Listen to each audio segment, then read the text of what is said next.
All right, what is this Twitter thread?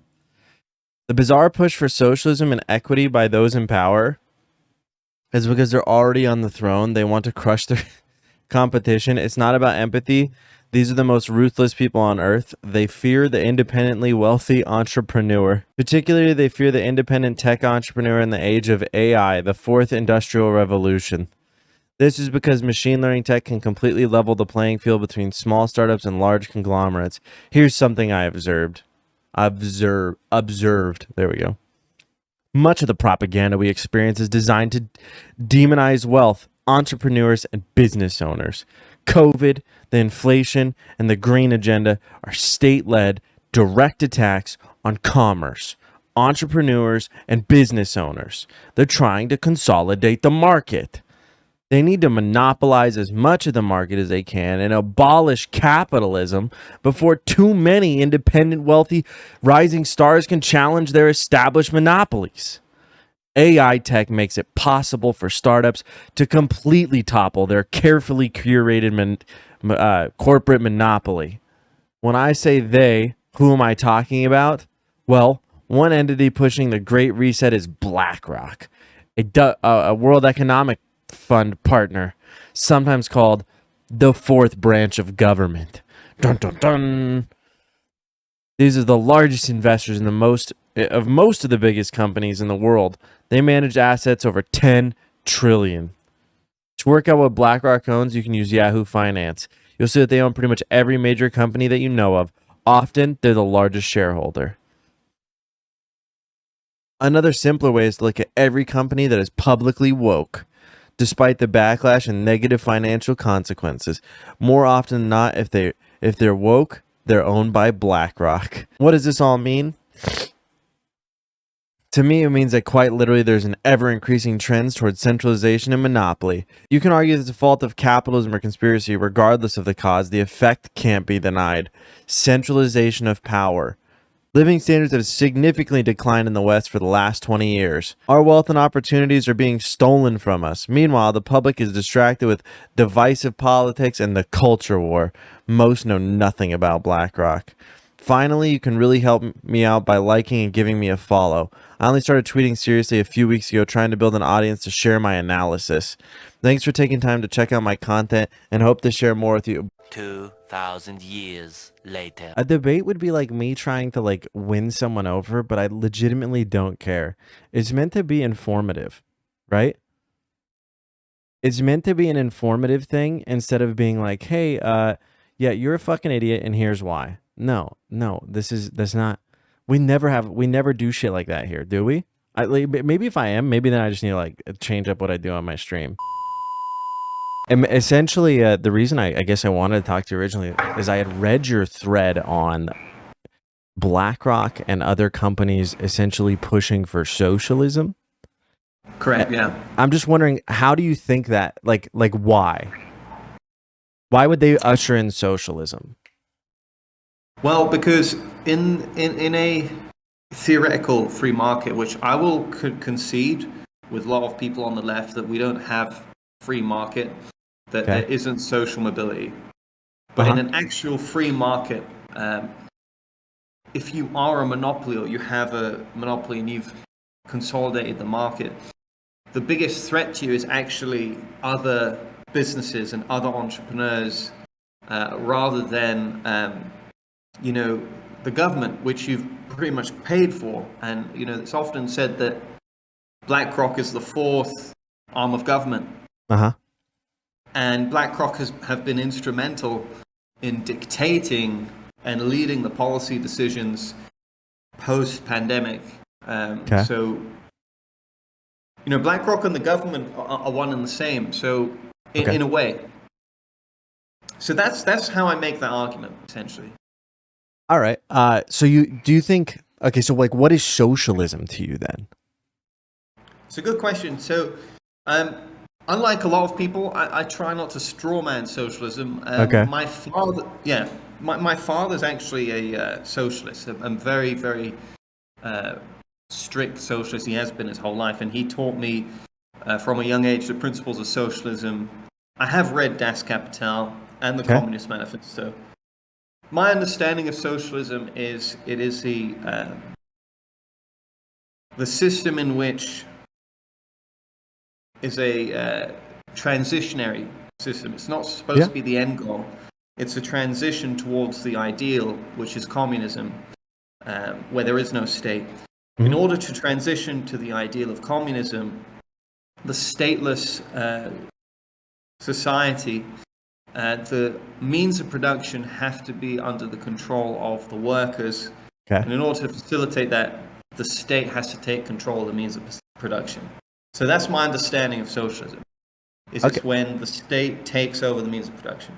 Nice. Okay, so my background is like I have a degree in English, and most of my stuff is on actual like research of political science. Right. So I've read a lot of like, I guess, Marxist theory. I agree with your definition. I think that you have one thing backwards. You said that the state must facilitate the workers owning the means of production. But I think the workers owning the means of production eventually consumes the state, considering that's how Lenin, the guy who invented the idea of socialism or extrapolated on it, came and told how it should happen, right? Essentially, a company, let's use Blackrock because that's an example. The reason, like, I thought your thread was kind of like full of words that were just saying things, and like I was just being an asshole because I thought it was funny, but essentially very buzzwordy because it didn't really say, like you said, BlackRock is when socialism, because BlackRock is a company that's going to centralize the government, but the centralization of government in socialism would be to the workers, which is it's kind of like, I guess, ironic because it's not a true. The centralization just means the workers own the power. It's actually decentralized, right? Meaning that I don't know if you might own a business, or I don't know what you do, but it goes to people like me, who's a worker. I work for someone else. I have a boss. I have a manager. The vast majority of people in the world are workers. Therefore, they control the power equally, right? BlackRock has a CEO. In an ideal world, yes. And you know what? I'll tell you something. I used to be working class as well. I am from the working class, but I managed to, I started a business, and I've managed to stay self-employed and run a business for around 5 years. I'm self-employed. I'm just a contractor, so that that means I have a boss still technically. Right. I mean, I don't like the system we have. And this is the thing that I want. That I really think is quite sad, is that I think there's actually a lot in common between the right and the left, and that the culture war, the so-called culture war, is used to divide us. Because as you've correctly said, and a lot of people said on that thread, the biggest thing the power brokers fear is unity. Is us uniting and saying, we don't want the system. This system is unfair, it's broken, it's bad for species, it's bad for the planet. That's what they fear the most. Okay. And, ideally, I would like workers to have more of a, leverage in society, and they don't. And I have my own theories to why that is, and how we can fix it. But I mean, the reality is it's just capitalism. Like, the reason that workers don't have power is because, like you said, like BlackRock's the fourth arm of government, which will always happen, right? Capitalism, as studied throughout the last 400 or 500 years, or since the inception of capitalism, depending on when you want to say it. Some people say, the Enlightenment or whatever. Capitalism always tends to centralize, and in a lot of places goes back to feudalism, right?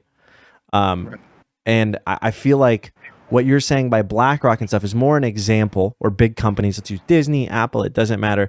That is much more an example of just capitalism and them wanting to be feudalistic and not socialist. It's disingenuous to say the CEO of BlackRock is looking to, or the owners of BlackRock is instituting any form of socialism. Maybe authoritarian, like state capitalism, but definitely not socialism. Socialism would be like if BlackRock was a co-op and owned by like all the workers of BlackRock, and then but BlackRock would be dumb because it's an investment firm. There's no labor value generated there.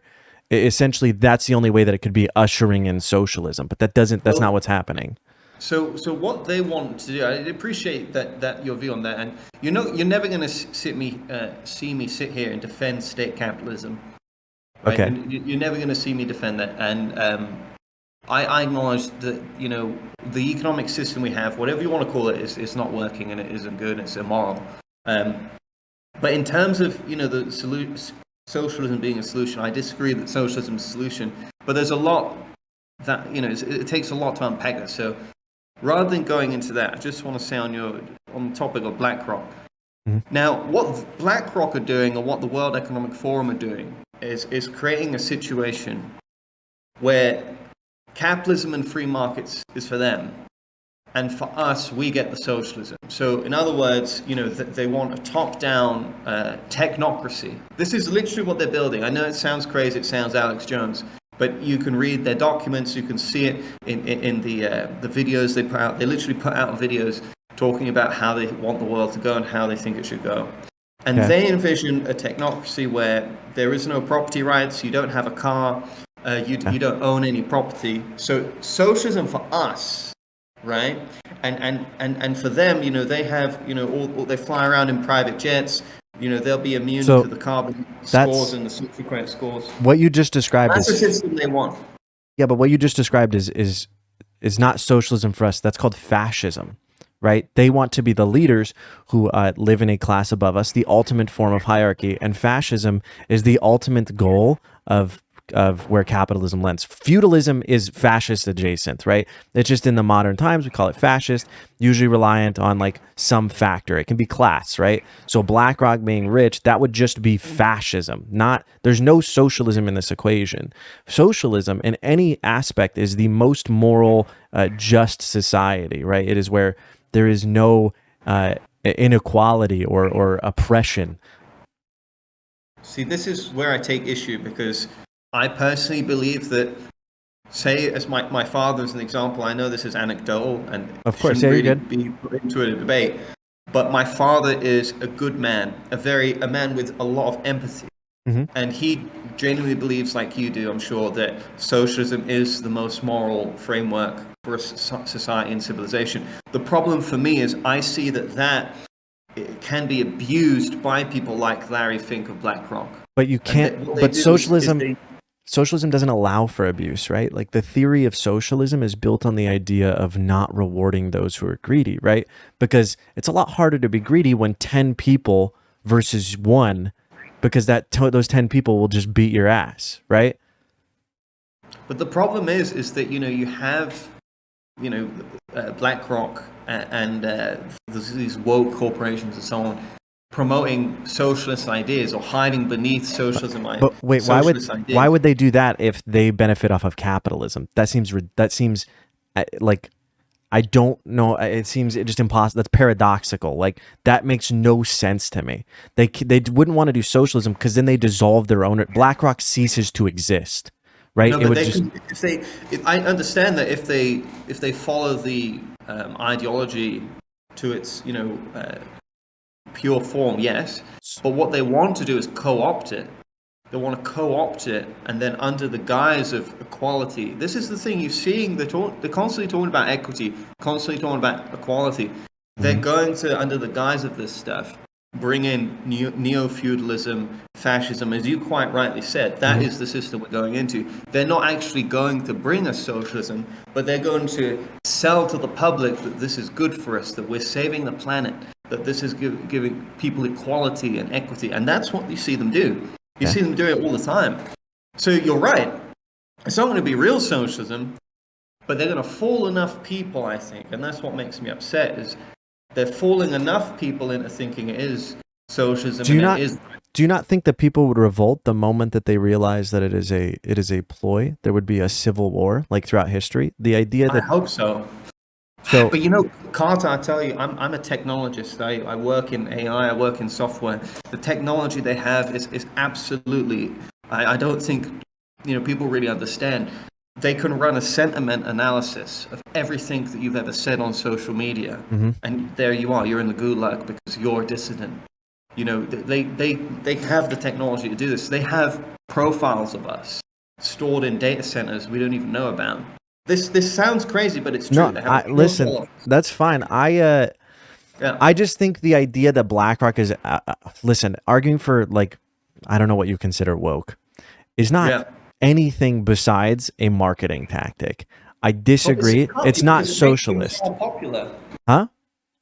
I don't think this can be a marketing tactic because it makes these companies so unpopular and so divisive. Not really. I mean, listen, acceptance, empathy is just as common as greed or anything else. It's just, they're playing the balancing act. There's a reason that they only put a rainbow flag for 1 month and not the whole year, because they don't really give a shit. They're just trying to make money, right? That's capitalistic in nature, right? You're going to appeal to populists, right? Hitler rose to power by Germany was in the dumps post World War I, charged him a bunch of money. What did he do? He would ride the line. He was like, oh yeah, socialism for white people. By the way, all of our problems are caused by this specific group, right? That is common throughout history for the rise of fascism. And also, by the way, like not a lot of people, a lot of people became Nazis in Germany, but that was facilitated by the terrible material conditions that they were in. And America is obviously heading towards that. Right. The wealth inequality is insane. And I do agree that BlackRock is fascist, but what you're saying is that they're you're tarnishing the name of what socialism really is by calling them socialist. Does that make sense? Or saying that woke things are socialist. Well, this is exactly what my father said. My father read the thread and he said the exact same thing. The thing is that, personally, I don't think that, most people understand this academic distinction between what socialism is and, what fascism is and all of this. Most people don't understand these distinctions. And I can imagine, as someone who likes socialism, it must be frustrating. But it's just much simpler to. And this is the problem with social media and Twitter, is that you're given the character limit. I'm trying to grow my audience, so obviously I'm simplifying things. Obviously, I'm not being necessarily completely accurate and so on. But this is the thing, I still don't think socialism is the answer, and the reason is because I think socialism is very easily corrupted, and I think we saw that in history, for instance, Soviet Union. But the Soviet Union fell prey to. Those are terrible examples. China and the Soviet Union smashed American economy and economics. They extended life by 25 years, and all the faults of Soviet Union usually ties back to capitalists. The kulaks burned the fields. America sanctioned them. Those are problems the West put because they saw a threat, an enemy. The global hegemon is America, and if you see an enemy, you're going to squash them. You're going to do everything in your power to stop them. I mean, that is true. That this is the common thing that's said, is that it doesn't, it wasn't given the chance to properly work. It was, and it did, and then it got shut down, right? Well, maybe we can try it again, and maybe, it will be tried again. But, for me, I'll tell you something, on a personal level. Uh-huh. For me, I grew up in poverty, and, I'd always wanted to escape poverty, obviously. Mm-hmm. My father wanted me to become a politician, a left-wing politician, and promote socialism. And, at some point, I realized that the only way to really escape poverty was to, try and, become wealthy and try and, start a business and so on. Okay. And I had to work very hard, and I learned to be useful. I learned software engineering. I learned how to build a business. And it's very difficult. It's very difficult, especially when you start from nothing. But I also think the journey's good.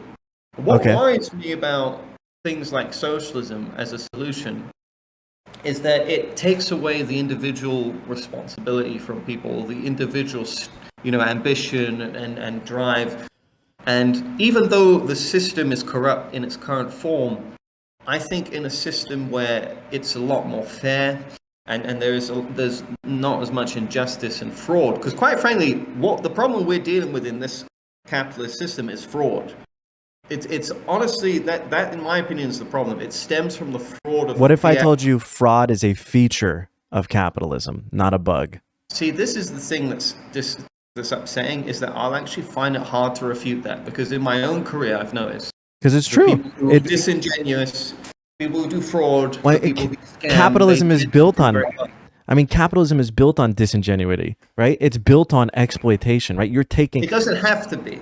Yeah, it Free does. markets don't have to be. Free markets can be, in my opinion, We're not they can be okay. not a zero-sum game. Free markets can exist in socialism, though. You know that, right? You can trade with whoever you want in socialism. That's not Well, that depends on what type of socialism, because a lot okay. of them Well, want to let's go on. outlaw. Let's. You're right. Let's go on a worker owned. Let's use like China for example or USSR, right? But let's either form. There's still free markets. You can trade. You can go to your neighbor's house. You can buy whatever you want. There's still free markets. The only exception is there cannot be one person who benefits on the labor of others or sits idly by and rakes in their excess labor value, right? And that's the only point is like capitalism is built to reward those who are greedy, not those who it is not a system that rewards any you'll get shit on if you're empathetic, right?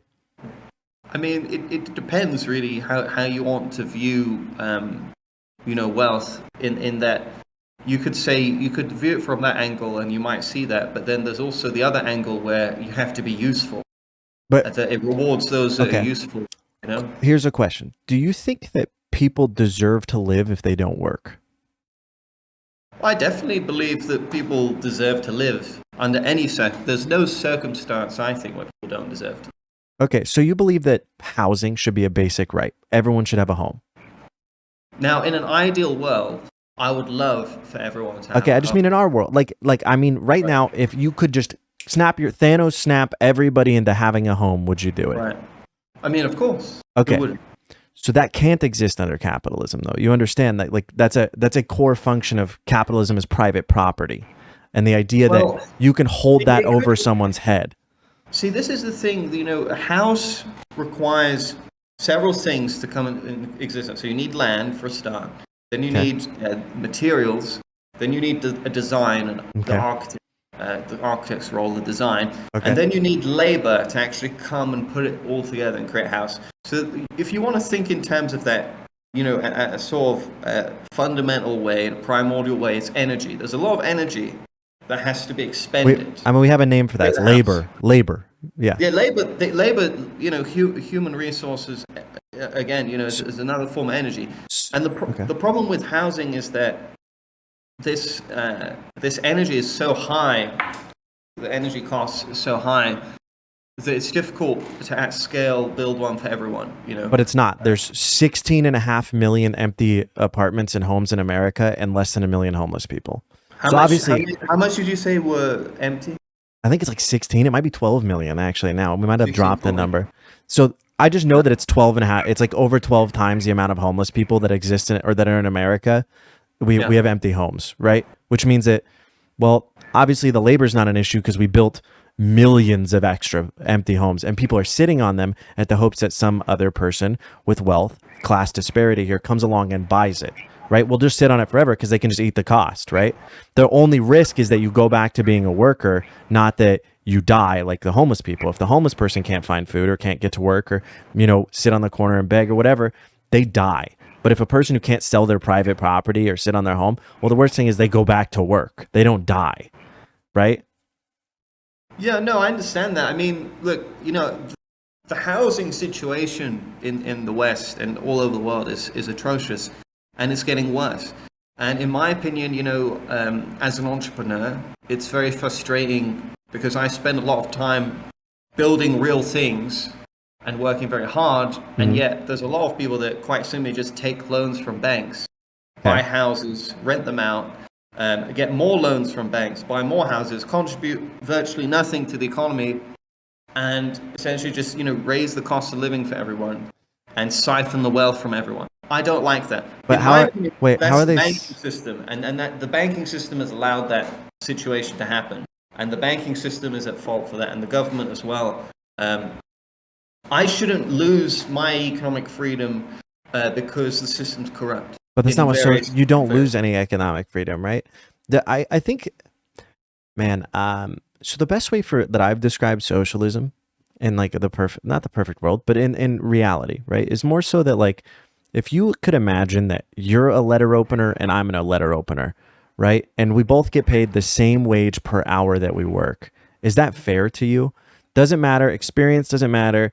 Let's say we both just started. You have, it's just you. You're a single bachelor guy or whatever. And I have 4 kids at home and I live in San Francisco.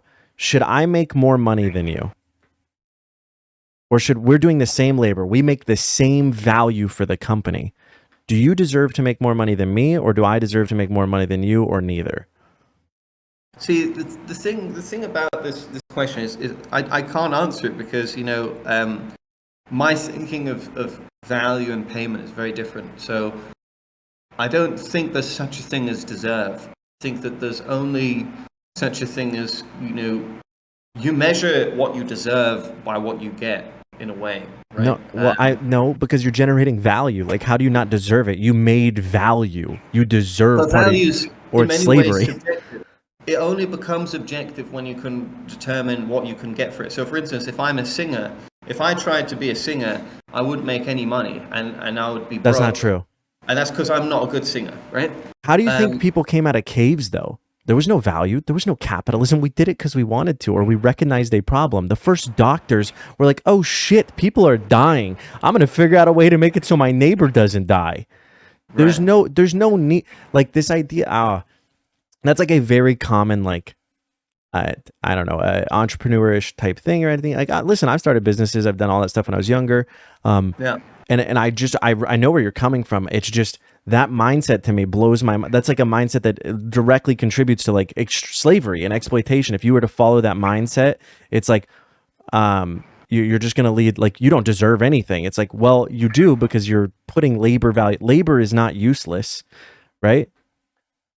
Well, I mean, it could be useless. I mean, I could sit on a bicycle, like a workout bicycle, and I could do tons of labor, but that's not labor. That's different. You're exercising, like production, right? That's what the way Marx describes labor is producing value.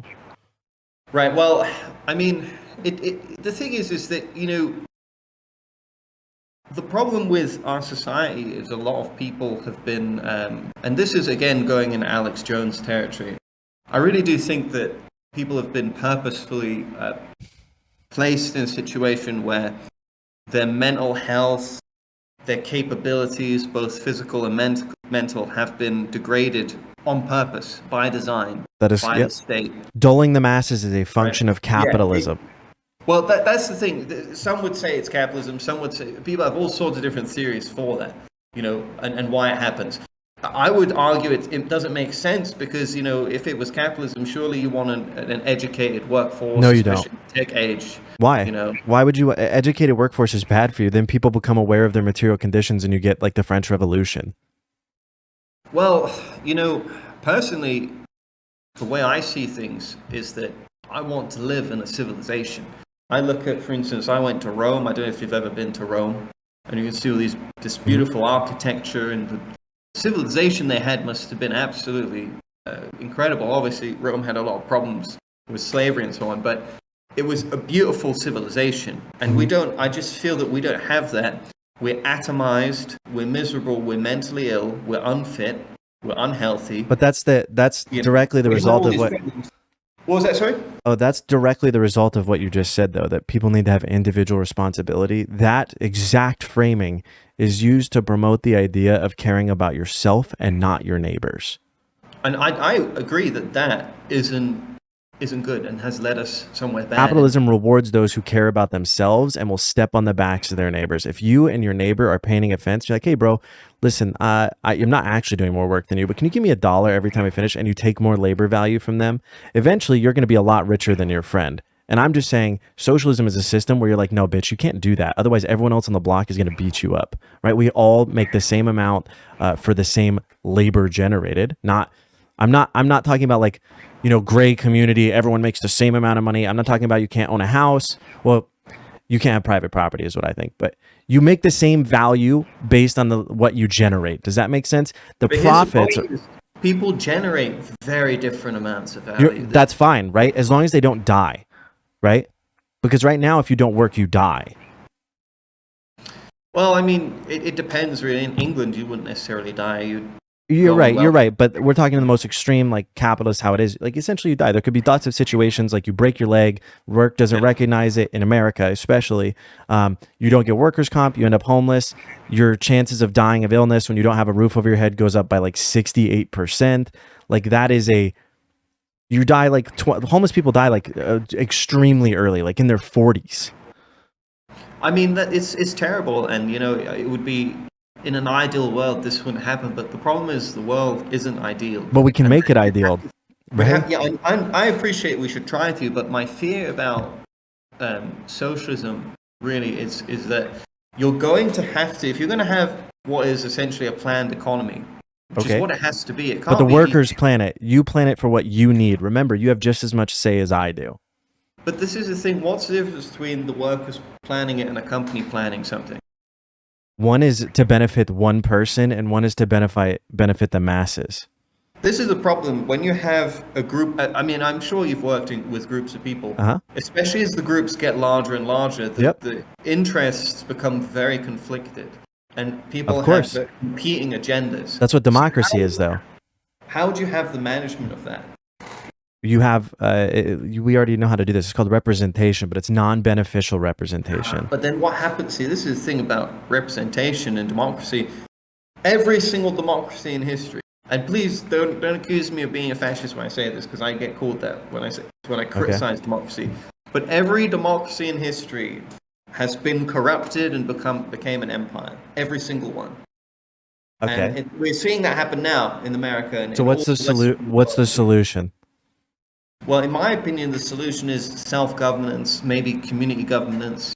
Not looking towards superstructures. So what happens when your self-government gets all the guns and drones and you take over the one next to you, and then the next one? Well, you become fascist. That's right? What happens. That's unfortunately what happens. And I think democracy is. You've just described it is fascist. Like I know you don't want to be called a fascist, but what you've described will lead to fascism. Right? Here's an example that I like to use that I was taught is like if you had the trolley problem, right? The idea is what problem? Trolley problem, but I've rethought it. Trolley problem, yeah. I'm thinking about it in a more like, let's do it in a democracy way, right? It is randomly selected.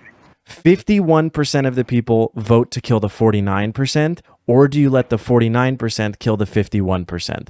The most extreme example. What do you think? It's randomly selected. You don't know who's in each group. Doesn't matter. Which do you think is more moral? You know what? My position on this is neither of them are moral, because I don't think that more people agreeing with something makes it. No, but it's a trolley problem. You have to pull the lever to kill one or the other. Like it has to go one way or the other. It's either 49 or 50. If you had to pick to be a part of you, like let the 51 do it. I would pick 51 so I can blame the masses for it rather than take responsibility. You're right. That's called divided responsibility. And that's the most moral thing, right? That's democracy, though. If something goes wrong in democracy, we all chose to do it and it fell because we all did it together. We take equal responsibility. But the chances of that are way lower and way slower into decline. Whereas a dictator, a fascist, a company, local independent governments, like you said, can run a town, a commune, a country, a continent into the ground overnight, right? Because they can so choose to do so, because they will feel no repercussions because they are in a different class. They can get on their dick-shaped rocket if they're Jeff Bezos. They can hide in their bunker. They can go out on their $10 million yacht, right? The idea is that that what you're advocating for will always lead to extremely immoral situations. The thing is that personally, I don't think that just because more people agree with something, it makes it virtuous or it makes it any more wise. And I'll be honest with you, there is a real argument that more centralized leadership is actually more efficient, and also not only more efficient but superior, and it will actually beat. You know who made that argument? Democracies. I think you're referencing me. I think you're talking about Mises and Austrian economics, right? Because they argued for fascism. Nothing, from literature or anything. I'm just talking about from what I observe. You're right. They do better for those at the top. Right. But what about the majority of the population? They live in poverty. They die. Slavery. Like slavery was really good for the plantation owners, and they got a lot of work done, surely, but there was no alternative. Or there was sabotage. You know what I think is quite unfortunate is that there is, if you think about what to do, like for instance working in the sewer or being a garbage man or something, whatever, right? unfortunately, to maintain civilization where it is now, it is necessary that people do that. And I think that the economic system is a way of assigning those roles. And I guess, justifying that these roles are assigned in a fair way. Ideally, Carter, we'll reach a point where we can have the technology to really free humanity from such things. Wait, why do you think, here's a question, why do you think Marx wrote Das Kapital? Or why do you think communism became an idea? Well, during the Industrial Revolution, the first Industrial Revolution, there was a lot of exploitation. There was child labor. Mm-hmm. There was essentially, as you mentioned, slavery. Mm-hmm. There were workers that would be, injured, and nothing would happen. There'd be, there's terrible exploitation. And he wrote his book in the context of that first Industrial Revolution, which is very different to the landscape we live in now. Kind of, right? Here's the point. I mean, like the idea that, you're right. He wrote it as in response to the Industrial Revolution because there was so much injustice, because he realized that capitalism had originated before the Industrial Revolution, just got worse with the Industrial Revolution when the Industrial Revolution gave us the tools to move to a better society. Even back then, Marx pointed out, used proof, like empirical data and evidence, right? I mean, he has a whole thing on textiles, mainly talking about textile factory in London. And him, along with much other Marxist theorists, Mao, Luxemburg, Stalin, Lenin, whoever you want to reference, there's like new ones, we have like Chomsky, they all come to the same observation that factories and whatever labor today with a modern machinery today, or even 200 years ago, was enough to house and feed everyone without the need for exploitation. Because one person can make enough food for 100 people, and that was 100 years ago. So the idea that you have to have any centralization is just, or not centralization, but CEO, like management. The reason that you need to have capitalists or anything is flawed, because Industrial Revolution prove that wrong, that one person can make so much, but the excess is stored to just sit forever and be hoarded to generate false scarcity, right? There's no real scarcity in the world. That is interesting. There's a few things to say about that. So I actually will acknowledge that what you're saying is correct. Mm-hmm. But here's the problem with it. Okay. You're correct that we do have the technology to create a utopia on Earth. We do have the technology to house everyone. Mm-hmm. We do have the technology to feed everyone. Correct. Okay. You're completely correct. But here's the problem. Human nature, particularly the desire for power. Okay. What that does is it's almost like a temptation that is irresistible to man. Do you not think empathy is? Do you not? Man will always seek to dominate his fellow man. Man will always seek to compete with his other man for resources, prestige, particularly women, the most beautiful, the most amount of them. This is unfortunately, the human condition. Okay. And yes, while we have the technology and the capability to give everyone, all the resources they need, we won't, because we're always fighting with each other. And we always will fight with each other, as far as I can see, because of our nature. Do you not think that nature is just a part of, also there's plenty of people who banded together and loved each other and built civilization? No, there's definitely that element, true, but there's also war, there's conflict, exactly. There's conquest. So you understand socialism is just a system which, puts the brakes on rewarding that. Because in capitalism, for example, you're an entrepreneur. Eventually, you're going to have to hire employees, right? And those employees are going to have to generate money for you, right? They generate value for your business. They make you money. Well, I have employees and I pay them very well. Okay, yeah. Just I pay them very well. I get very good products. But they don't get all. So I'm just using this as an example. Yeah. They let's say they make $1,000 for the company, and you take 100 of that. Right. That's where the problem lies, right? Because the thing about that though is you have to remember the risk, right? So the employees coming into the office, they're going to get paid whatever happens.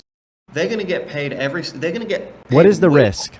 Way before me, but the risk on me is massive. Okay, what is the risk on you? Okay, so the risk is on me is that the money that I have, because I don't get money from banks. I'm not connected.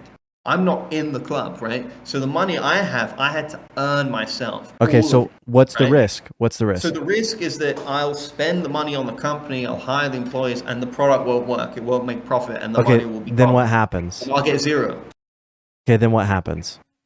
Well, at the end of the day, if things get really bad and I completely run out of money, then I have to either go into debt, which I don't want to do, or I'll just, I'll just freelance or something, for a while and get the money back. But so you become a worker, right?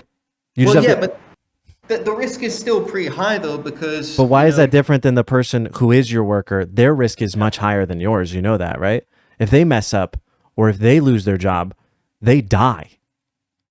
Well, it depends. I mean, the people that I sort of hire as software engineers and stuff, so they don't really have that problem because, they're always in demand, their job is always but the average worker in America, if you're a farmer, you live out in fucking the middle of Ohio. Well, you live in Arizona, I think you said, right? I live in Arizona, yeah. So I used to live in Arizona. So there's tons of fields in southern Arizona where they grow like stuff all year round. If you're one of those workers, right, and the boss puts all the risk, his product sucks, business fails, I don't know, comes out he's a Nazi, right? The worst thing that happens to him is he has to go back to work. The worst thing that happens to that worker is they go homeless and die. Okay, I actually understand where you're coming from, but, Risk is not an argument, I think. Risk doesn't matter because risk is something that has been manufactured by capitalism. The thing is, though, is that, I'm going to be in my 30s, right? Okay, yeah, I'm really close too. Yeah, so if I lose all my savings, the risk is that not only, I have to go to work, I have no savings now. Okay. Yeah, but why is your risk different than the worker working for you? That doesn't make any difference. Because the worker's not putting upfront capital, and the worker isn't. Okay, but you didn't have to do that either. The worker couldn't get zero. The worker's not going to get zero. I could end up with zero. I could end up coming into the office every day, doing all this work and getting nothing. What if they can't get paid? Wait. They can't get paid if they're fired or their business is gone. You realize that too, right? The risk is exactly the same as yours. But they can just get another job, right? A lot of the time. Yeah, why can't you?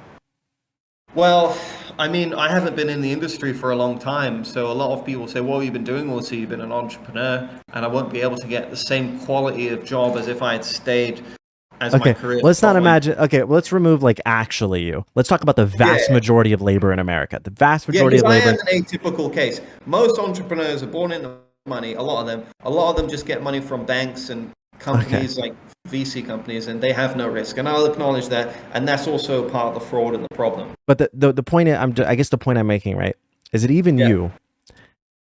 Risk is a non-issue because your biggest risk is that of the worker. You go back to work as a capitalist in the capitalist class. Your risk why is it that your risk is any different than a person who goes to Vegas and puts $1,000 on black, right? They're not paid for the rest of their life.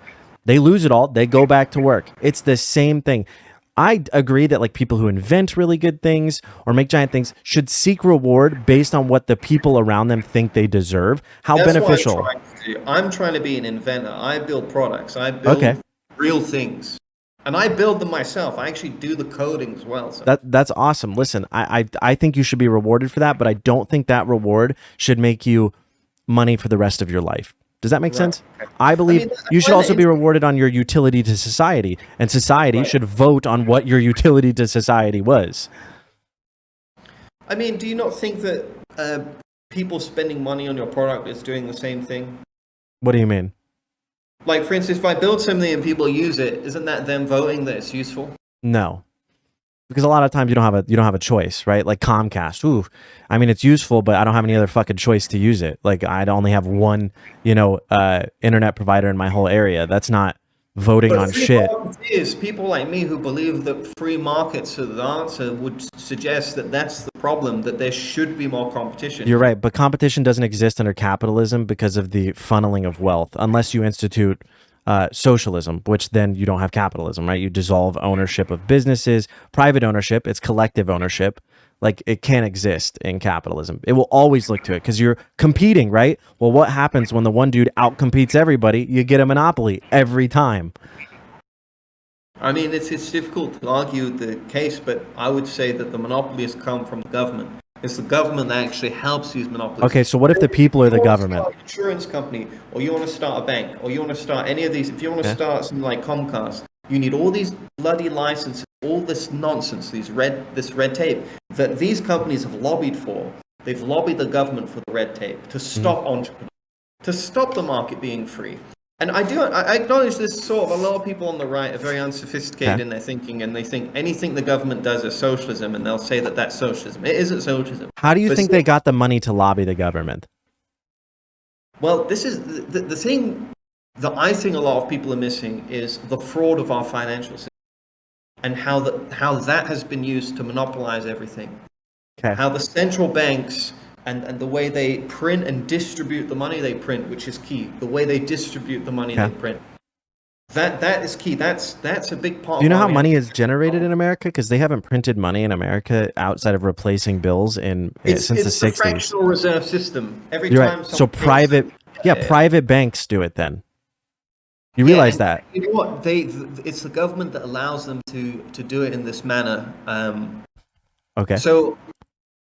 So every time, the bank has this requirement they have to keep, I think it's at 9th, they can loan out 9 times. It just depends, right? Every bank has a different one. It's actually sent to the bank at the end of the night. So in America, your bank has a rating.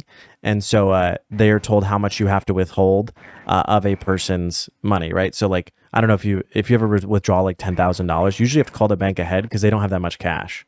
Right. No, they don't. So that's a problem, though, of private ownership because the bank's looking to make as much money as they can. It's privately owned. Whereas if we had a bank, a central bank, but owned by people, workers who work in the factory, who work in the fields, or who don't work, doesn't matter. At least they don't die. We make plenty of excess, but they understand what they need in life. They then can only vote to benefit everybody or no one at all. They're not going to allow a system like that to exist. A central bank is truly the only way to combat the fake money that is generated by interest and all this. That's made up money. I think a gold standard as well. So, for instance, when I had to earn every penny I have. There's not a penny in my bank account that I didn't work to earn. And people will say, well, you were an entrepreneur, you hired people or whatever. Yeah, I hired some people, but I also was in the office every day working myself. So I earned every penny, and for me, I don't have a ton of cash. I have a decent amount of cash that I can use to make more, but it's a struggle. Other entrepreneurs, a lot of people who are sort of insiders, VC insiders, they just get given millions of dollars out of thin air. What about the person who gold standard? The money is real. So every dollar is real labor. Every dollar is real energy. If you had a gold standard, the problem is if you can just print money, you're printing. You're printing labor out of nothing, and what that does is that creates inflation, and that's why house prices. That's why the gas is so high. The problem gold standard means nothing. You just have to have labor tied to value, which it's not, right? That's where the disconnect is. The gold standard would do that to an extent, Yeah, that's part of the puzzle, but like, for example, stock market, made up fake money. Doesn't matter. That shit is a giant problem and a detriment to society. Crypto, detriment to society. There's no value to generate, like no value exists there. No one did labor to generate. Like no one is at the machine cranking the stock machine, or the interest machine. No one is building the shoes or the bikes or whatever you want to say, picking the corn or whatever. The point, that's why there's a big disconnect there. But my point is that like, why is it that you're saying that like you worked for everything you have, right? Yes. You have to understand that like you got lucky, right?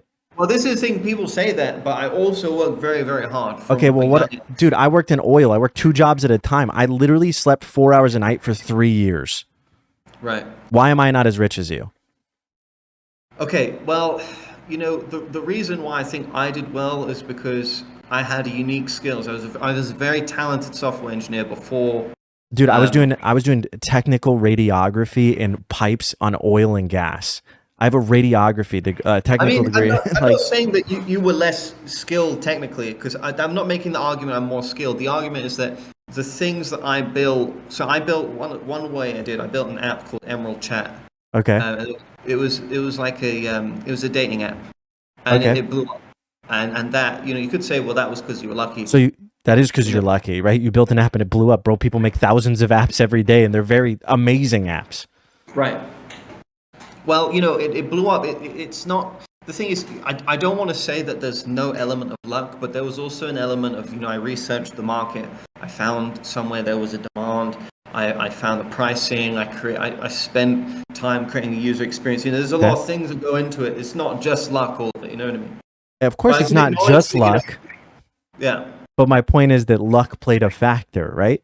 I can acknowledge that luck played a factor. I can. You're right. So you understand that that's what leads to that's unfair, because it's either luck or nepotism. Yeah. There is no alternatives. There is people in the south side of Chicago working way harder than you or me. There's a kid in India probably who has no money but loves medicine and is could crack the code to curing cancer. It doesn't matter, but there's a capitalist gatekeep on that, right? They don't have the money to buy the research or the look at the publications or the journals. They can't afford to go to college, I can acknowledge all of that, and I think personally that in order to transcend that system and that problem, we really need to look to technology, and we need to look to giving people more freedom. Here's my problem, right?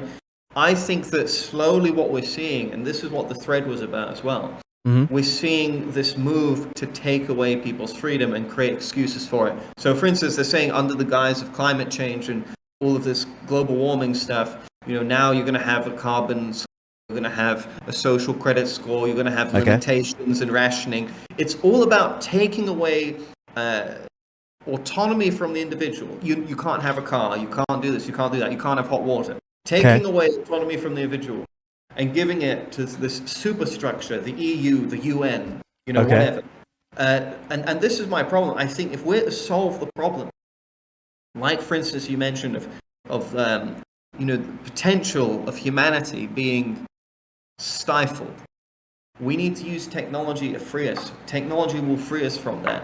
But I'm just very skeptical of socialism. And I'll tell you again, I know you've already said you have problems with this because of what happened in the Soviet Union, because of what happened in Cuba, because of what happened in Venezuela. Every time socialism has been tried, it becomes an authoritarian dictatorship. And I just worry that what happens is that nefarious people who I don't think you can understand fully, I can't understand fully either, because we're not sick people. These types of people, these psychopaths, they are sick, incredibly sick, and they manage to thrive under these systems. I don't think they're sick. You know what? I think that there are people who utilize capitalism to its fullest extent. I do not believe that they are sick. I believe they are people who saw the system the way that they are, and they were just greedy people. Once again, I think that greed is just as common as empathy. I think both are equally occurring in nature, right? I think you can love someone as much as you can just hate someone. I think they just follow the rules of capitalism and lead to an ultra-centralized, they essentially get a monopoly on violence, right? That is what the state is, a monopoly on violence. The difference is if the state is owned by us, the workers, me and my friends who all work on the factory line or whatever. I don't work in a factory anymore, but if I did, if we own the means of production and we own the violence, we vote together democratically on what should be enforced and what shouldn't, well then we're making the most just decision we can. Whereas one guy who's a fucking dick, Hitler, for example, can just vote to kill everyone he doesn't like because it's a good scapegoat and it makes him look the way that he is, right? I see what you're saying. I mean, this is the problem, though. I don't think democracy works, and it's something that's very controversial to talk about. But democracy works better than fascism. I mean, who's to say, really? I mean, it depends on what your definition of works is. I mean, both failed, right? No, democracy didn't fail. You know what the failures of democracy were? The rise of fascism. But isn't that the logical conclusion of it? Because no. becomes co-opted. No, because democracy in the way that it should work, we've never had a true democracy in the world. There's never been one. They've always been representative or republic democracies. I already said that you have to have representatives, but not the kind of representation that has occurred throughout history because we didn't have technology to communicate instantly. Representation that occurs in the modern world with the Industrial Revolution, like Marx wrote, is the idea that instantaneously almost, you can send a telegraph, Morse code, whatever, it doesn't matter. The idea is that the people elect a civil servant. They are not rewarded for it, nothing. And it is a position that changes constantly. This is what happens in co-ops or unions, right? You elect a union representative. They make nothing more and they make nothing less than the average worker. And their pure job is to collect votes and then speak for the workers. And if they don't speak for the workers, well, the workers bring them to the guillotine. Not really. They just get fired, right? They get put back on the line working and someone else becomes the leader.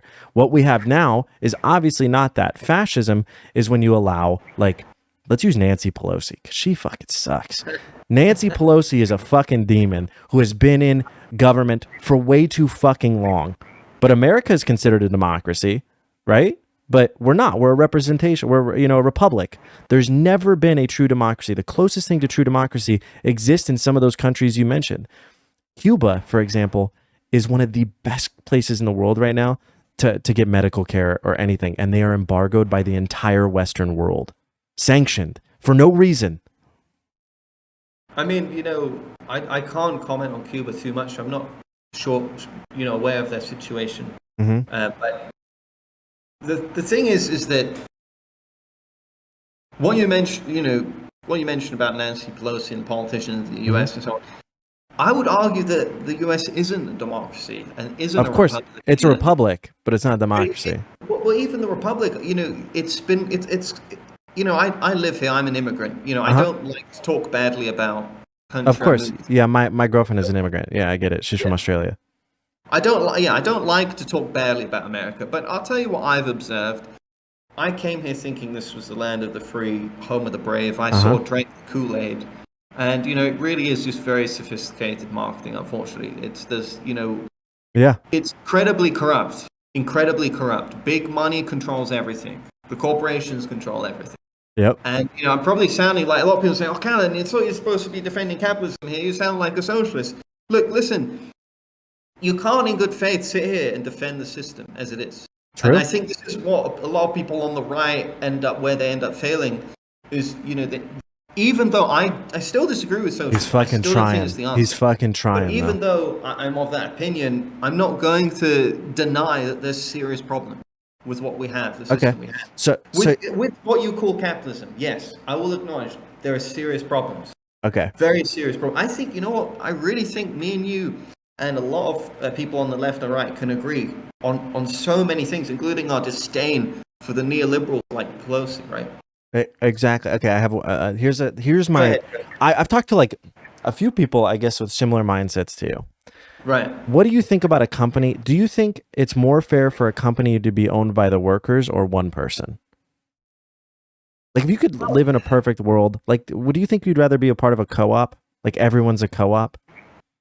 Well, this is the thing. I'm going to be honest with you, okay? So, I wouldn't create a company. I wouldn't put all of the effort, all of the the embarrassment when they fail. Because, I've created companies that have failed as well. Okay. I've created 2 that have failed. It's very embarrassing. It's painful. I wouldn't create one if there was no incentive to. And for me, the incentive is that you're basically creating an asset for yourself. That's what you're doing. You're right, but what? Okay, so let's say you hire someone. They're making just your first employee. Right. I mean, without him, you're going to fail. Doesn't he deserve half of it? You're nothing without your employees. Well, it depends really on the perspective of that. So, first of all, the problem that employees have that gives them, that makes them not have as much leverage as they should is their interchangeability. So you have, for instance, a software engineer. Okay. Software engineer A and software engineer B really produce the same amount of value. So, but you as the person who's creating the business, who's directing it, who's designing it, and so on, you're the one that's irreplaceable. No. Because if you're not there, then nothing happens. Okay. But the point is, you're replaceable. Do you think that, like, listen, do you think you're special? I do think I'm special, yeah. And that might be me being egotistical. but I do think I'm special. I think everyone's special. I think everyone has their has things about them that make them special. But I definitely think there's a unique value that I offer that is your brain, right? Your brain is what makes you unique, right? But do I think so. Yeah, in many ways, there's a lot of different things. Do you think you do something that you don't think anybody else can do? I do. I think that in terms of entrepreneurship, there are things I've done that are unique. Do you understand how that could like lead to a worse world if people think like that person doesn't deserve to live because I'm just better than them? I don't think anyone does. I don't agree that. I don't think no one does. No. I'm not saying that. I'm just saying the logical conclusion to that, right, is if there's a bunch of people who think they're better, I don't know. Maybe it's because I'm white. I'm better, right? But it depends on what your definition of better is. I think saying better is too broad and too vague. Okay, I'm special. That's what you said. You're special, right? I'm special. In some ways, you must think you're special as well. Everyone thinks. Not even a little bit. I don't. No. I understand in my life that everything I do could be done by someone else. The thing that makes me special is my relationships to other people and who I am to their life, my social characteristic. But I don't believe any value I generate to the world or any ideas I have or anything without the people who believe in them, right? The idea of socialism is like, yeah, I might be the guy who comes up with the idea, but my idea means fucking nothing if no one else believes in it. Well, what about someone like, say, Michael Jackson, right? I mean, I'm a big fan of his music. A lot of people are going to get annoyed and say, oh, but he, Yeah, it's whatever. Yeah, Michael Jackson is a phenomenal singer, right? He was phenomenal, right? And but it's not just that he was a singer. It's his songwriting, it's dancing. There's so many things. Okay. It, right? And he made money off of his... No. You're right, but the thing is, he made money off of his labor. He was special, is my point. Okay. He may have been special, but we don't know if he used he thought he was special. Does that make a sense? We didn't reward him for thinking that. He was special. He must have. The thing is, in my opinion, what people think about themselves is of no real consequence. It's really what people do.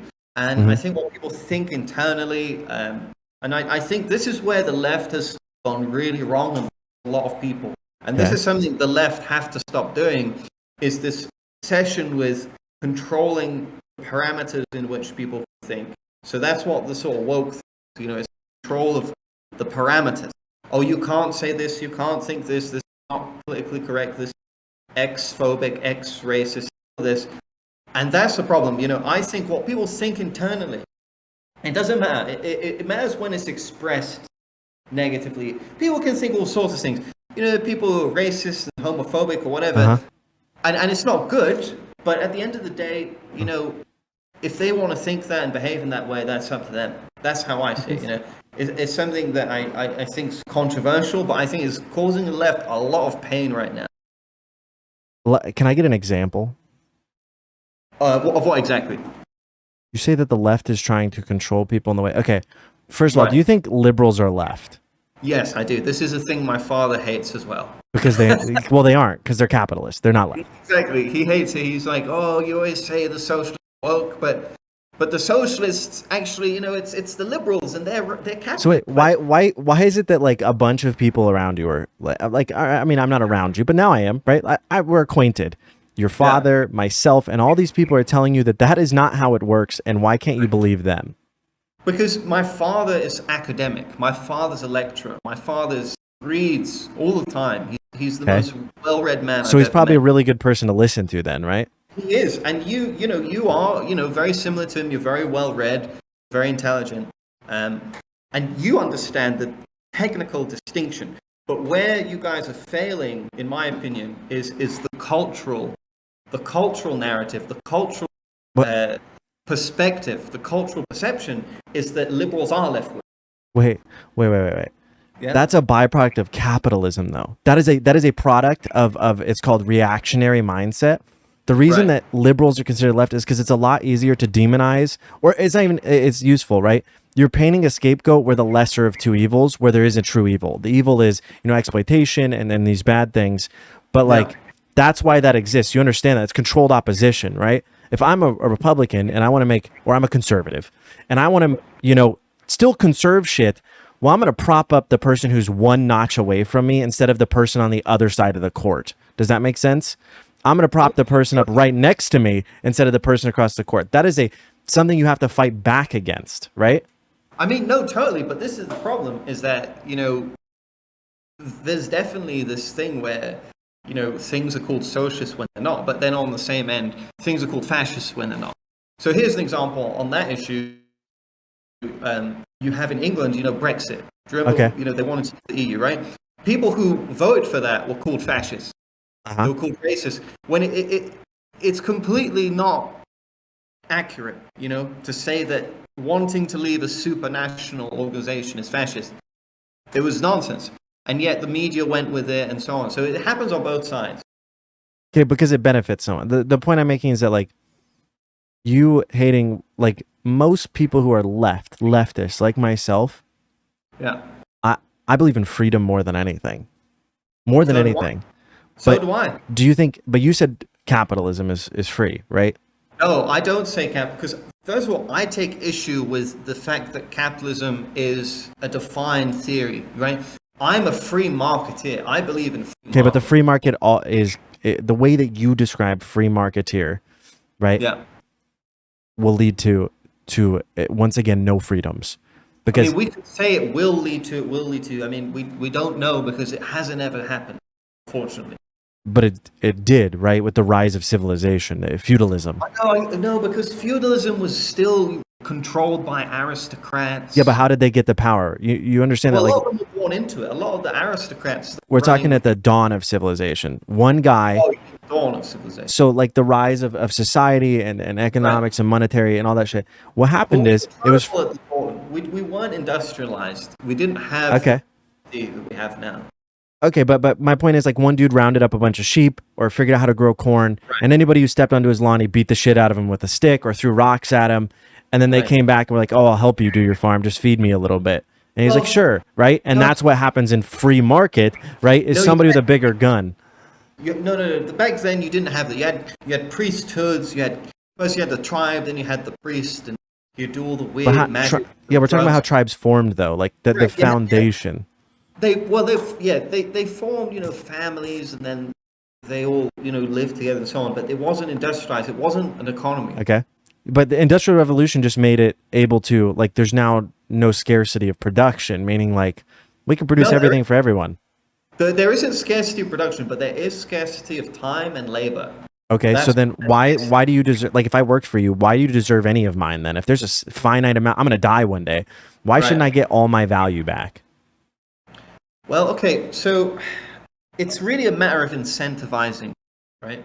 So if I offer you a financial compensation to help me build an asset, which is what a business is, if you accept that compensation, we have a deal, a mutually beneficial deal. Okay. And that's essentially. What if I don't have a choice, though? Well, if you don't have a choice, then then it's exploited. But that's what always happens, is you end up without a choice, right? Even in your free market world, I still have to work or I die. Well, this is the thing.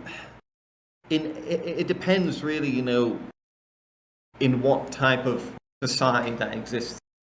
Ideally, that wouldn't be the case, and I wouldn't defend that being the case. I wouldn't. And I wouldn't defend someone not having a choice. I think everyone should have a choice. So then you believe in socialism. You just don't like the word. No, it's not that I don't like the word. It's that first of all, the things I don't like about socialism are, first of all, it assumes that the what I call sort of like, I don't want to use the term herd mentality, but what most people think is good is good. I disagree with that. Called democracy. That's true. I don't think that. I don't agree with that. I don't think democracy works. I wish it did, but I just don't think it does. Do you know what dialectical materialism is?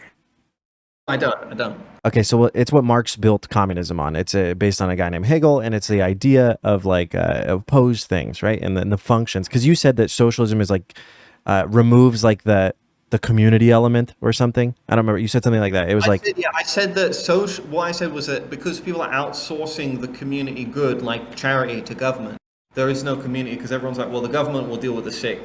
The government will deal with the old. Socialism is a direct argument against that, right? Like dialectical materialism is the entire observation of how that functions. Because socialism, the government can't be disconnected because me and you are the government together. Me and my workers. I know what he needs because I see him every day. We live next door. I have just as much power as he does, right? That is there. My material conditions and my needs are going to get heard instantly because I, as a person, have just as much weight as everyone else. Because right now I don't, right? I have Nancy Pelosi's or whatever. I don't live in California, but I have Nancy Pelosi. I have Chuck Schumer. I have whoever. I have fucking Boris. Okay, like I have all these fucking terrible people that have no idea. They're so disconnected from the worker. That is to me, your definition of socialism is honestly just the government. But Lenin, the guy who came up with socialism, described socialism, like you said, as a transitionary period. Completely correct. At the end of that transitionary period, everyone is the government, and the government ceases to is okay. Problem though is that that doesn't happen in practice, right? Because the people who control the government. But it can't. Like, well, it can't happen. The reason it can't happen in practice is because other countries exist, right? It can happen. Socialism exists, by the way. I would consider China socialist. Some people disagree with me. It's an academic discussion. Like there's quite a bit of arguing whether or not China is truly socialist. But China, in the last 50 years, since the culling of the landlords, since Mao Zedong, has become the fastest, biggest growing economy in the world and will probably overtake America and will be the new superpower, for sure. And China is the only country in the world actively bolstering the middle class, right? I will agree with you that there's a growing middle class, but the people in China also live under very bad conditions. So do you in America. What do you mean? We have just as... There's two types of freedom in the world. There's the freedom to credit scores and okay, in America, don't pay your bill. What happens? Your credit goes down. Same thing. We have the same thing in America. That's true, but in China, and look, we're going into the same direction as they are, unfortunately. But no. China, you can't criticize the government. You don't have free speech. One of my friends, their name is Chelsea Manning. Do you know who that is? You friends with Chelsea Manning? Right? Yeah, Chelsea Manning's one of my friends. Guess what happened when Chelsea criticized the government? Yeah, well, Chelsea. Look, I'm not going to denigrate Chelsea, but she didn't just criticize government. From my understanding, she leaked documents. Yeah, which is a criticism of the government. Like, right. That's a whistleblower. She blew the whistle on the government and went to fucking prison. The same shit happens in okay, let's give another example. There is Snowden. Julian Assange didn't break any. Julian Assange didn't do anything. No, I can acknowledge Julian Assange is a good man. So how is China any worse? And what happened to him was not good. Okay, you make a good point, man. There's a lot of corruption in the world. There's a lot of corruption. The thing is, personally, I think about what would my life be like if I were in China? Would I be more free or less free? I can't help but think I'd be less free from all the things I've heard about China. Now, of course, yeah. That's probably a lot of that is propaganda. I don't live in China. I'm not Chinese. I don't speak their language. Okay. So, I can't comment too much on China. And I'm not like you. I haven't really researched China. So I can't comment on this too much. The point is you understand that it's propaganda. And I'm telling you, like, I understand too that it's propaganda. I also understand that by reading Chinese stuff, I get propagated as well. And it probably lands somewhere in the middle. I understand that they're not nearly as bad as the West paints them out to be. I also understand that if I look at the evidence, it's like there is like a growing wealth amongst the working class in China far above America, right? And that's the point is like I would much rather favor, like no offense to you, I would rather favor people like me and those who work in the thing, have a bot, whatever, workers, right? I would much rather favor people like me than people who create the class difference like this, right? There should be I should not be able to hold someone's basic need over their head. That should not exist, right? That is what leads to exploitation. I don't like that that's the case either, and ideally we'd solve that with abundance. We'd solve the fact that, and really as well, the cost of living, in my opinion, if you look at it as a pie chart, most of it is going to rent. Most of it's going to housing. I think the housing market is a disgrace in the Western world. Yeah, of course, yeah. I think it's a disgrace, okay? But it isn't just a disgrace that's because of the free market, although there's the element, it's in my opinion, the government has its role to play, and particularly the banks. Okay. because the banks make tons of money from it. I think we both agree that the government sucks. Like, because we're kind of going in a circle here. I think we both agree. And the only point I'm trying to, like, I guess, drive home is that socialism is when we, the people, are truly, we're not a liberal democracy, we're a true democracy. We, the people, dictate what is best for we, the people.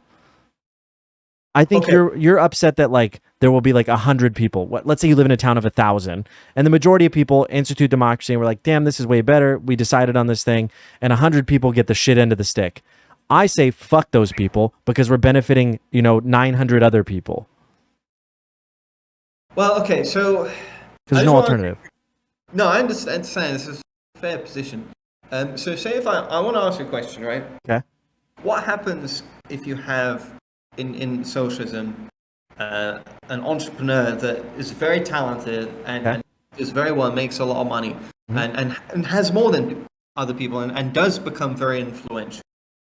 You see, in China, what happens is that they have been sort of taken down a notch. Like, if you look at, for instance, Jack Ma, he criticized... I can't find Jack Ma. I've been looking for him, bro. Yeah, exactly. No one knows where Jack Ma is. Huh? That's a good thing. I think, listen, that's a good thing. You know why? Because billionaires shouldn't exist. They didn't they're not doing... Do you think the janitor did less labor than the dude who started the business? No, of course not. The janitor's working every night, 9 to 5. Why doesn't he have a yacht? I mean, the thing is that, without Jack Ma, there wouldn't be an Alibaba. Yes, there would, because people still need to do things. People still do things. People rather just do leisurely things. That's not proven. That data goes against that. Otherwise, we would still be in caves. There was no capitalism in the beginning. I mean, look, I really do think Alibaba is a very complicated organization. Okay. And I just don't think that these things... Okay, here's an example. There's never been a company that was started by workers and, became super successful. Yeah, Madragon. It's huge. What was it? Madragon? It's a company... Huh? You're talking about the social media thing, man? No, Madragon is based out, I think, Spain or Portugal. It's the largest co-op in the world, and it's widely successful. Mondragon. Yeah, there you go. Spain. Yeah. I mean, you understand the problem with co-ops, right? Is like so here's what happens with co-ops in America. And the reason co-ops is actually a symptom of capitalism. If you and your friends or workers, whatever, start a business and everyone notices that it fucking is awesome to work at the co-op, right? It's so sick working at the co-op. We all make the same amount of money. We're killing it. We know what the community wants because we live here. So now everyone's shopping at the co-op. We're all dividing the profits. Everyone who works for the co-op's driving Lamborghinis. Well, now everyone's going to work for the co-op. Everyone's working the co-op. Now everyone's driving Lamborghinis. Well, the businesses around you aren't going to see that as good, right? They're going to see that as like a threat, right? Because you live in capitalism. What are they going to do? Well, they're going to give a bunch of their employees free Lamborghinis just to shit on them until that business goes until the co-op fails, based purely on like operating a loss because they made billions and billions of dollars, right? Like Elon Musk or whatever could essentially just shut down everything and have billions of dollars. He sold all his shares, everything, billions of dollars. He could just live till the end of time and thousands and thousands of people are out of work. And he could just do it. Or he could just eat the loss, give all his employees fucking Bugattis or whatever, and essentially make the co-op look worse than it really is. But long term, we know that the co-op is going to benefit the most people. So it's not good for capitalism because capitalism wants to funnel wealth to the top. Well, okay, so... you said a lot there, and it's a lot to unpack. Yeah. Essentially, what I'm saying is capitalism doesn't like co-ops because co-ops benefit not just the owner, because everyone is the owner, right? It benefits anybody who works at the co-op, who works together. See, the thing is that I'm an entrepreneur. I don't really have a lot of experience with co-ops, so I can't talk too much about them or how they work and the merits of them. You do tech, right? That's what you said? Yeah, I'm a tech entrepreneur. Do you know who Dan Price is? Sounds familiar, but I forget. So he had some controversy. He's not like the greatest person in the world, but his business model was amazing. It was a a tech company. They did credit card processing, right? You'll probably understand. So like they built the program for credit card processing. He paid himself and everybody in the business the exact same wages, and then at the end of the year, any of the profits or bonuses were divided equally amongst everyone. And it was so successful, and his employees worked so hard that Visa and MasterCard waived the fees for any business that agreed not to use them. So Visa or MasterCard or whatever the processing company would literally waive the fee on your business for 2 years as long as you agreed not to use Dan Price's company. And it sunk them a lot because they would rather eat the loss than have this company become the number one where most people benefit, right? Send me that. I've never heard of that. But yeah, look up just Dan Price business. I forget what it was called. Dan Price business. These are in big tech, man. That's sharp. Gravity payments. There you go. Gravity payments. Yeah. I personally have been victim of this myself. I've been deplatformed by PayPal. I've had problems as well. And I think that the thing is that these people, regardless of whether it's just a co-op or whatever, although maybe there is an element to that. They want to monopolize the market, and they have. They've monopolized payments. Visa, MasterCard, all these card companies have monopolized that route. And there's all sorts of other fields being monopolized by tech companies. Yeah, of course. It's quite frankly very bad. But I wanted to say something about Elon Musk that you mentioned. So what a lot of people don't understand is, yes, he's worth 200 billion or something to that effect, right? It's not liquid, yeah.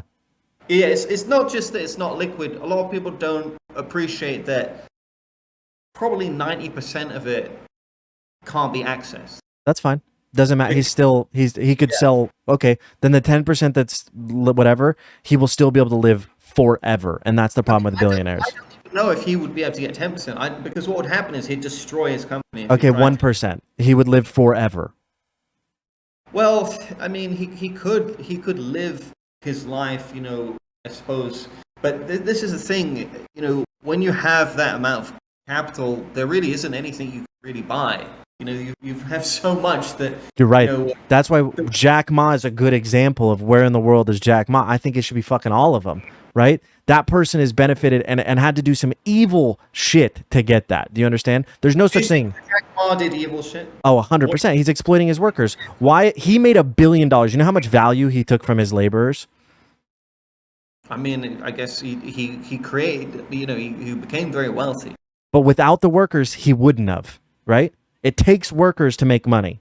But isn't there a symbiosis in that he had to... Okay, but why is his symbiosis $1 billion and not every single employee of his is also a billionaire, but maybe not to the same extent?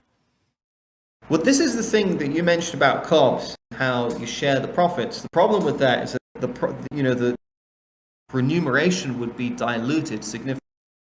So it wouldn't actually be... Not everyone would have Lamborghinis. Yeah, but that's my point. Is it just goes down? Not one person benefits. That's the injustice. Right. By the way, when you say everyone shares the profits, you can count the business as a person. That's fine. Like that's what Mondragon does. Like they have a bank account, right? So when the profits come through at the end of the year and they pay everyone their bonus, well, one of those everyone is also the business. The business gets a little bit of the money back, or they vote on how much less of a bonus they'll take this year. That goes into the account, which then they all vote on what to do with. I mean, that's an interesting... I'll have to look and see how that company is doing, because it would be interesting to see, how well it performs. I haven't heard that. Of course. I mean, you could look... there's a lot of, like... I don't know if you live in Arizona. I don't know if there's any co-ops in Arizona. Well, there probably is. It depends if you live in, like, Phoenix. It's probably harder. I'm around... I'm in my office. You're good. Yeah, you're good. You don't have to tell me. It's okay. I know it's gonna come and kill me. At least I hope. No. If you live in like where I think you said like not in Phoenix. If you live pretty much anywhere not in Phoenix, I almost guarantee your town probably has a farmer's market or something. Right. You could think of a farmer's market as an idea for a co-op, right? But imagine it exists within a store and it's every day. Right? That's all the farmers. They bring their shit, they sell it. I mean, it's inherently exploitative because someone has to cut the field, right? Unless it's a small little thing. You don't have enough to feed the whole town unless you have actually, it's a lie. Sometimes they do because a fucking harvesting machine can pick a lot of corn, right? One guy could definitely do it. But like co-ops, like is essentially just a farmer's market where everyone owns it together and they've just agreed to work together. Right. So, like, I don't understand how that's unjust, right? Like, that's people coming together for the collective good. That's like way better than the model you're saying, where like Jack Ma benefits, but all his workers still have to like walk on the same shoes that they've been wearing for 7 years.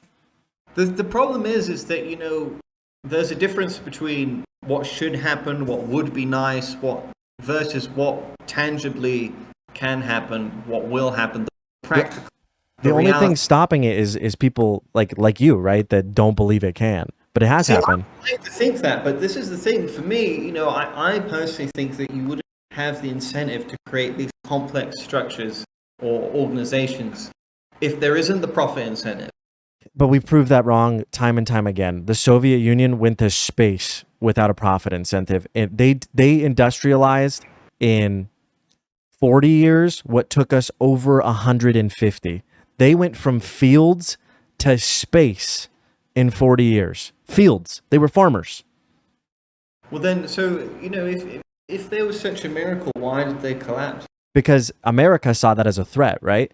Because we wanted to be the number one power. They were catching up to us to economic, like leaps and bounds. They were going to catch us.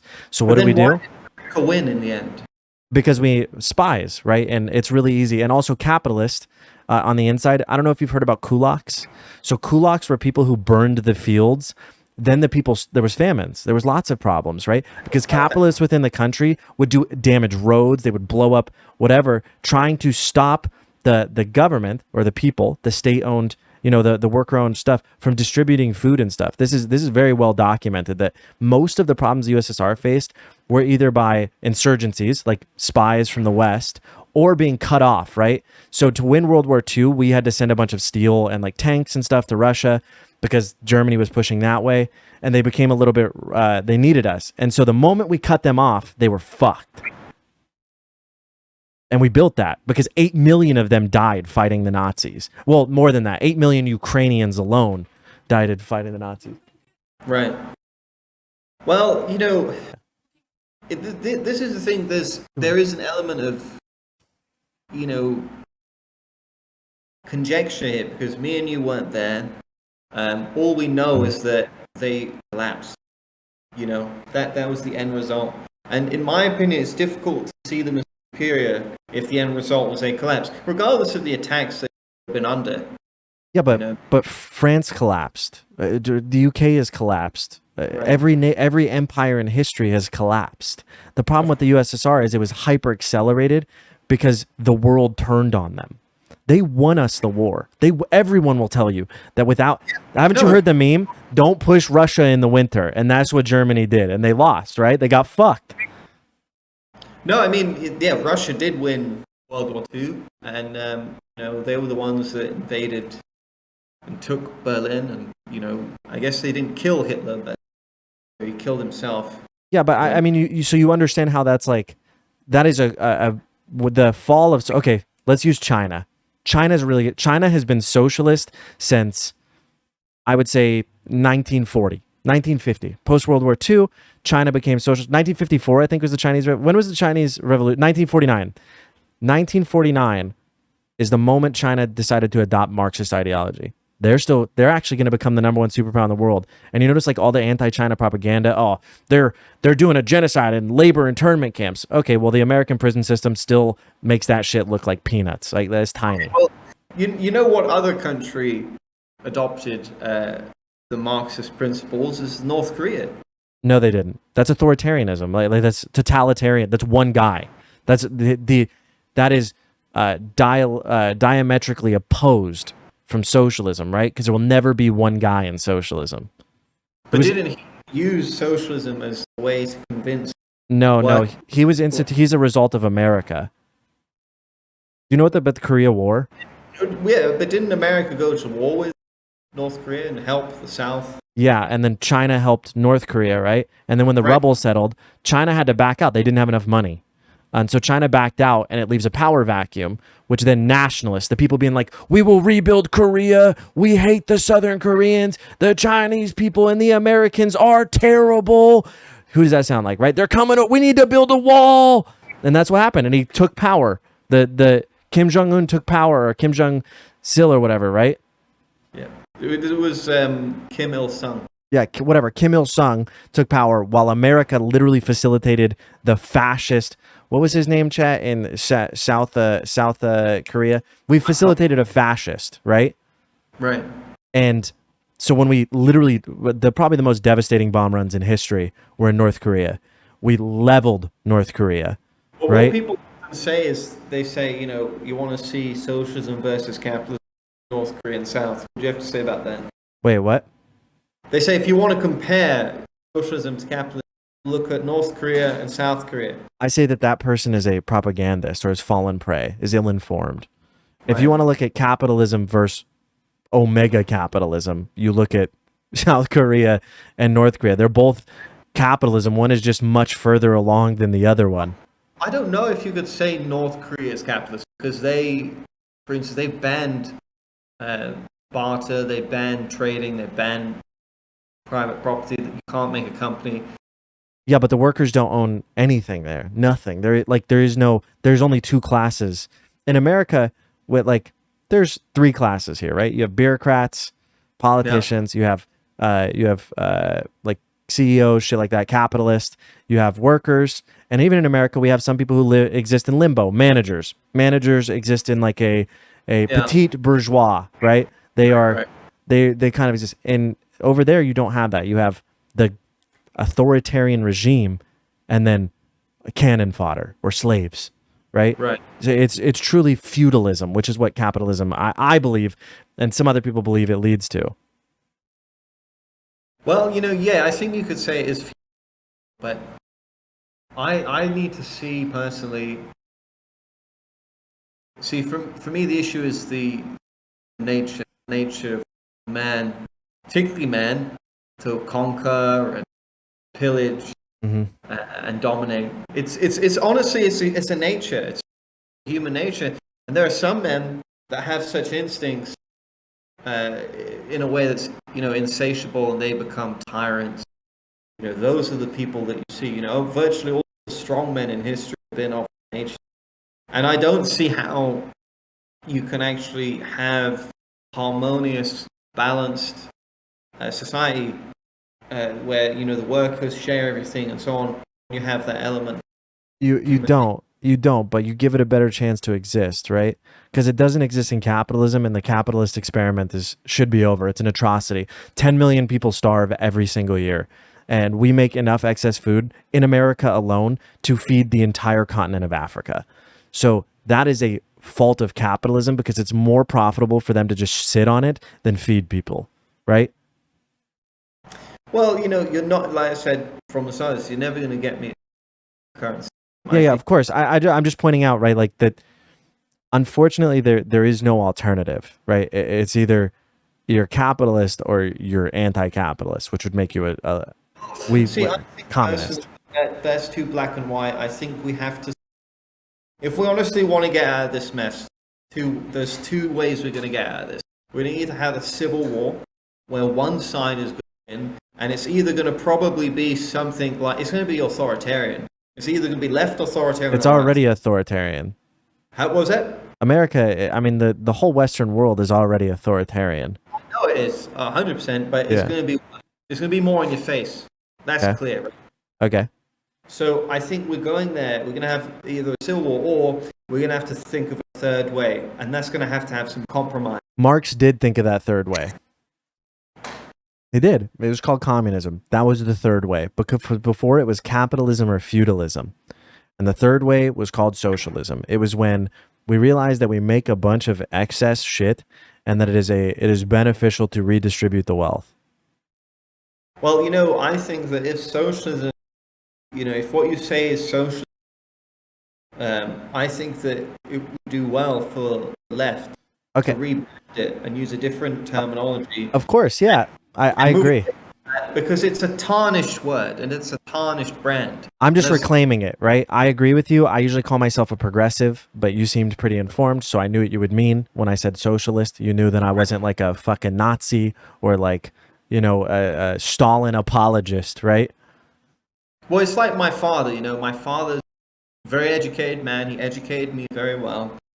We'd have our disagreements, but, he acknowledges that, So it sounds like you support. but yeah, I think you should be. Man, I think you're just like scared of the word socialism because of the tarnished nature of it, which is okay. That's fine. But a lot of the things you advocated throughout like the conversation directly goes against the interest of those around you. Well, this is the thing. The system isn't in the interest of virtually any of us. It is. It's in the interest of you. You have money. No, it's not in the interest of me. What do you? What I mean, you're not. You're a small fish, right? You're not like. Yeah. Well, not only am I a small fish, but I live in constant fear of a lot of things.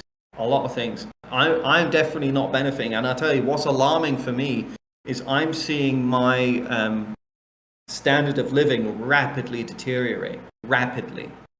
Okay. Right? Rapidly deteriorate because of the your material rising conditions. Yeah. So when people talk about, that they say they want us to own nothing and be happy, and they talk about how the middle class is shrinking, I'm in that boat. I'm feeling myself. I can't afford a house. I don't own a house. I don't own any property. Why? Because I know I'm going to be enslaved if I buy one. I know if I get a mortgage, I haven't really bought the house. And in fact, you're paying rent to the bank in interest. A lot of people don't know that. You buy a house, you're actually still paying rent. Here's what I think. I think it's funny. Like you're arguing against, or you're talking about how your material conditions are falling and everything. Why wouldn't you want to argue for the things and the people? I mean, I hate liberals. I'm the same way. You scratch a liberal, a fascist bleeds. I'm in the same boat, but at least liberals understand that there's some basic things that need to be done. And by you arguing against it, I'm against woke culture, whatever. It's like, that's the best bet we have, that if your things do fall apart, that at least you don't fucking die, right? Like that's it, the at least bare minimum. Because in the world that we live in now, there's a good chance you'll go homeless and die within but before you're 40, you'll die. Or when you're in your 40s, you'll die, right? Or whatever. There is a much bigger chance. So why not the way you're arguing is directly counterproductive to that. The worst thing that happens to you in socialism is you lay on your couch and, I don't know, become a vegetable. Doesn't matter. You just do nothing. The worst thing that happens in capitalism is you go homeless. You die. Well, see, this is the thing. I don't know if that's necessarily true. I'll be very, very frank with you. I fear some things worse than death. There are things that I fear far worse than death. Slavery. Yeah, exactly. Slavery. Not just slavery, but... The people you employ are slaves. I have to tell you. They are. They have no choice. If you quit your job, if they lose medical care, they're slaves. They have no choice. They must work. All right. Well, okay. Before we go into that, which I think that's very interesting to say. Uh-huh. But before we go into that, I just want to say, God, what were you talking about just before? I had a really good point. About you and you're advocating against the things you said, or woke culture or whatever. Like those people are the only ones fighting for any benefit or resemblance of a better world that you advocate for. No. Oh, so yeah. So the thing I fear more than death. Oh yeah. Here's an example, right? Vaccine thing. Okay. Now, the vaccine. I know this is a dicey topic. I don't want to go into it. If you're streaming, I don't want to get you in trouble. No. You can talk about it. It's okay. I'll just be prepared for me. I've done a shitload of research into this, especially because I was streaming throughout the pandemic. So. Okay, fine. So the thing that I don't like about what happened was the element of choice was taken away. But it wasn't. So, well, this is the thing. So. It's only the element of choice because we live in capitalism, right? Or no element of choice, because if you don't work, you die. Maybe it wasn't taken away fully, but we certainly got close. Okay. There's no freedom. You agreed. There's no freedom in capitalism, so it doesn't matter anyways. You had no choice regardless. This was coming from the government, not from... What? It was the government threatening the companies. Okay, the government was threatening the companies. Okay. Yeah, here's how I see it. If you kill your neighbor, they can't, the Constitution, brother, or whatever, you can't pursue happiness if you're fucking dead from COVID. Right, that's true. And we have a preventative thing, right? Like if the vaccine even slows the spread tiny bit, it's a benefit of the good, right? Once again, the good of the masses versus the good of the individual. But this is the thing. First of all, it didn't spread, and wasn't very effective. Yeah, it was.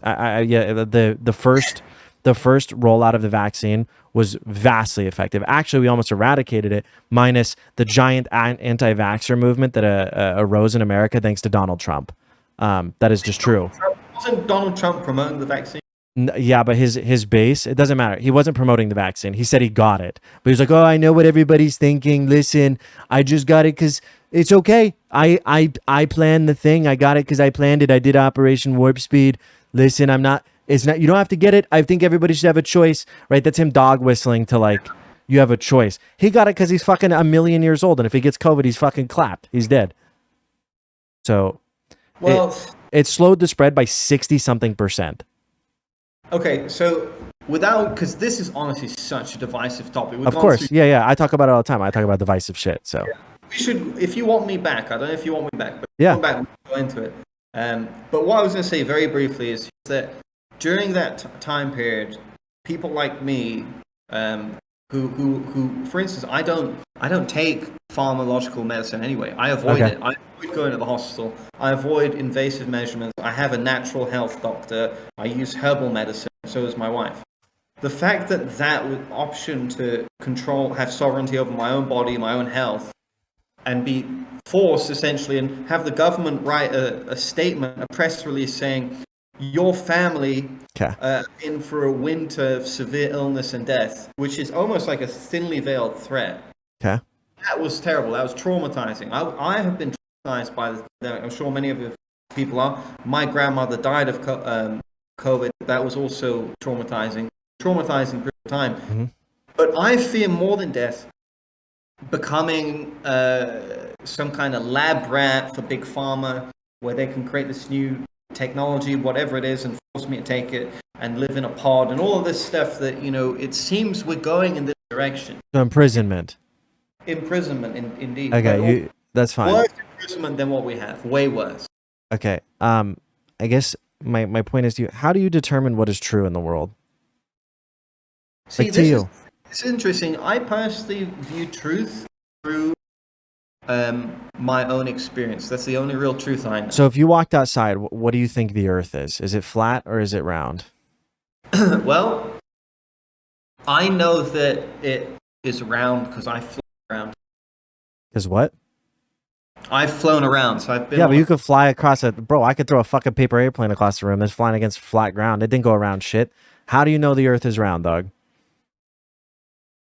I mean, I trust that sort of hoax would be ridiculous. So I don't believe the earth is flat. You're saying you trust scientists, right? Like I trust them to an extent. Not fully. I don't trust them blindly. I don't trust everything they have to say. Okay, here better one. Polio disappeared after the polio vaccine. Yeah. Do you think that was magic or do you think that was science? I believe in vaccine science. Okay, so you believe in science when it comes to vaccines. Why can't you? Okay. So why can't you believe in science when, like, I think it's like over 90%, 98% of doctors, I think, or it's something like that, literally told you that the COVID vaccine is safe and effective and reduces it, or like most things, or you do realize the FDA is probably one of the only good things that America has next to the EPA, which got gutted. Like that's it. And the FDA sucks here compared to other countries. The first thing, the thing is that, so say for instance, all these authorities, this is the appeal to authority fallacy, right? Is that 90% of doctors say X or Y. I personally don't care what 90% of doctors. I always make my own judgment. I don't. Bro, appeal to authority fallacy is only on an individual basis. I'm talking about consensus. I'm not talking about one doctor. I'm talking about 1,000, 1,000,000 doctors. Right. Okay. Well, look. Personally, I think that they can have their opinion, and I'm allowed to be wrong, and I just don't want to do it. For me, the risk is not worth the risk. What is okay? Okay, here's an example. The risk to you is astronomically low. Well, no, you tell me it's astronomically low, but I don't know if it is or not. Why can't you trust science on this, but you trusted them for the polio vaccine, or that the earth is round, or that planes fly? I trust science. I believe vaccine science I believe get rid of viruses with vaccines. Okay? But at this point, I did not personally feel threatened by the virus. I'd already got the virus, and I knew that I had immunity to it. And science has proven now that natural immunity is better and actually prevents spread. Not with the new variant. New variant, you can be infected within 4 weeks of getting it. Well, I mean, Actually, the old variants too, 6 months. I'm personally less afraid of the virus Okay. than I am of the pharmaceutical technology. What if I told you it wasn't fear that made me get vaccinated or the people around me? Because I think you think it's fear that gets like liberals vaccinated, right? I don't think it is fear. What do you think it is? I think that liberals, by and large, are people that have a lot of empathy, and they're very agreeable. So you're not empathetic then. You're agreeing that you have no empathy. I'm not as empathetic as most people. I'm not going to say I'm autistic or Asperger's, but if you're a doctor, you probably spend enough time with me, diagnose me as being somewhat autistic. So the point is, though, you are aware of it, right? I'm definitely less agreeable than most. So less empathetic. Yes. I should tell you that like my entire Twitch chat is pretty much autistic. Like if you asked any of them, they would tell you they have some form of autism. Okay, right. My entire Twitch chat, and they all have a shitload of empathy. Okay, sometimes too much empathy to where they'll DM me if I don't stream for a day.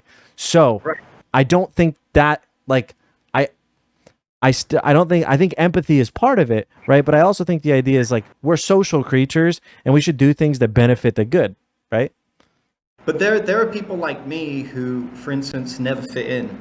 I 100%. Outcast and who've been treated badly by others. And I agree, bro. And those things affect you. 1,000%. But why should you let those circumstances? Okay, let's use this as I'm gonna end it right after this. The idea is like you go to the doctor and you have one bad experience. Are you not going to go to the doctor when you're dying? Like, let's say you cut your leg off. You went to the doctor when you were 10 years old, and that doctor punched you in the face. I don't know. He thought he was a dick. Now your leg gets cut off, and the only doctor you can go to is that doctor in town. Are you not going to the doctor? You just fucking dying? I mean,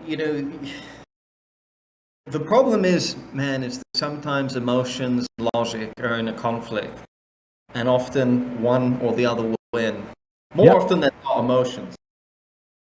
So your emotional response would probably mean you just die. Don't go back to that doctor, depending on how bad the trauma was. Okay. So let me expand the definition then. What if there's 1,000 doctors? Are you never going to go back to a doctor again? It could be a different one. Your chances of finding that doctor again is very low. Now are you going to go to the doctor? You're in a different town even. Man, I wish I could tell you. I'm not certain. I hate going to the doctor personally. Okay, but you get the point. Like, let's say your leg got cut off, right? The doctor, when you were a kid, punched you in the face. You don't even live in the same town anymore. You've moved to America, right? And you cut your leg. You're bleeding out. You're going to die. You have to go to the doctor. Are you going to be too scared to go to the doctor? I mean, you might be scared. You probably would do it, I suppose. Yes. So emotions do conflict with logic, like we said, right? Yeah. But you understand that if together we can make this the thing that's logical because we can think about it, right? Buys us time. It also divvies the responsibility, right? So collective action will always be much more better than like doing things for the better of people around you. Getting the vaccine, you said, is a thing like the government's whatever, trying to get people to listen, taking away your rights. Government already does that shit. None of that changed. What if the conspiracy theorists are right? Like, what if their solution to a lot of our problems is just to depopulate? Then you live your life in fear and conspiracy. I mean, they do say quite openly there's people, What? Like Bill Gates, and not just him. The World Economic Forum. Wait, are you talking about Bill Gates and like he thinks that the world population will drop or whatever? No, it's not that. He's mentioned that, to reduce population. Yeah, but you know why, right? That's a side effect of medical advancement because people have less kids. That's what he's talking about. Look, that whole thing where he talks about we do a good job on vaccines, we can get the population down. I know that he's referring to, when people are vaccinated, less children die. And then when less children die, they have less children. I know that's what he means. That's our context. But Bill Gates still is very often seen complaining about how high population is. There's something you should see of him that's not related to that. I understand that clip talking about his TED talk. Yeah, because you know why? Because he understands that the population problem is a direct result of poverty and a direct result of lack of science. Yes, it is. But when people accuse Bill Gates of being a eugenicist, it's because he goes and does these talks where he says, and I'm paraphrasing, but he'll say things along the line of, okay, we have this much carbon, we have this much people, we have this much industry, and here's the equation, and somehow we need to get this number down. Okay. I guess it's a shame that, population is so high and we can't get that down. He'll say things like that. He'll drop little things like that. So why would you assume the most like, isn't that fearful? Isn't that scary? Like being scared that you assume like it's some, I don't know, the interdimensional child molesters below the Capitol, right? Like that to me seems, have you ever heard of Occam's razor? Yeah, I've heard. That's probably bullshit then, right? Like that's fear. That is, I'm telling you, I have the solution that's rooted in reality. The solution is going arm in arm with your neighbor and like demanding change in the government or owning everything together, like not allowing people like Bill Gates to exist or have any extra power, right? That doesn't mean that entertainers don't exist. That doesn't mean that you don't exist making your app and like being rewarded for it. Of course not. That doesn't mean that doesn't exist.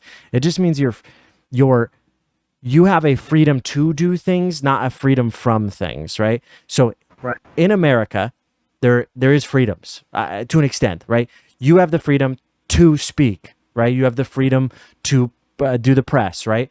But those freedoms are very limited. That is the problem with freedom tos instead of freedom from, right? So like a freedom from something would be like if socialism or whatever, basic needs are met. You have a freedom from starving, a freedom from going homeless, a freedom from, a wage slave, freedom from whatever. You have freedom froms, which are much more valuable than freedom to. Well, I think that, if you could create a situation where those freedoms don't contradict with the economic freedoms of someone who wants to either, exit the system and not work in their own particular way and barter and have their own market. But then that's not socialism then, if they're doing that. Then you have someone who's creating a capitalist, and there is always going to be people who want more and people who are greedy. No, and but, so on. because you had to generate that value. Like, I think you're tied up on the idea that free markets don't exist in socialism, but they do. But then if free markets exist, won't you have the same, because you're understanding markets as this thing that is like a omnipotent being. You can trade with whoever. Socialism is not when you can't go to your neighbor and be like, hey man, I grew some tomatoes. I'll trade you these tomatoes for the zucchini that you grew. Yeah, that's fine, dog. What about commerce? What about building an industrial organization? Hey, you go build this house, and if you work overtime, you'll save a little extra money. Also, when you go home, someone will help you build your house. Right? Like, there's plenty of extra. We have machines that can help us. Like, dog, don't worry. Like, we got it. You get extra. You get the surplus of your profit because there is money still generated, right? We're still generating. There is profit. Money is not non-existent. It's just controlled. Those who get the most money, like doctors, for example. In socialism, there's shitloads of doctors because school is to go to free and all that. Like Cuba has a surplus of doctors. So many doctors that during COVID, they sent them across the world. They had a surplus of doctors because those people, as voted by the democracy, are rewarded well. They're paid well because they need them. They noticed a problem. There's no market, and they just noticed that people are fucking dying. And it's like, well, shit, we need doctors if people are dying. So then they just invested in more doctors because people are dying. You don't need to be like, oh, well, the price of this is there's $37. Like, that's bullshit. You don't need price. You can just observe. It's called material conditions. Well, the thing is, Carthen, I've really enjoyed this conversation. And is this on your Twitch? Yeah. Go on your Twitch. I'm going to have to, unfortunately, go very soon. Yeah, no, I got to go too. I'm actually, like, starving. I'm about to go get lunch. I was trying to end, but we got into a good topic. We did get... You know what? Let's do this again. And I'm honestly not going to start any train of conversation again. We have to end it because we could go on for too long. Yeah, no, you're good. I'm gone till later next week, but we could do it on, like, next Friday. Fantastic. Well, if anyone wants to follow me, my Twitter's at Callan Goldeneye, and I'm trying to get more people on there. I have a thread going now about Alex Jones. All right. Well, Thank you so much for no, you're good. hosting and being amicable. Yeah. Hey, have a good day. You too. Bye-bye.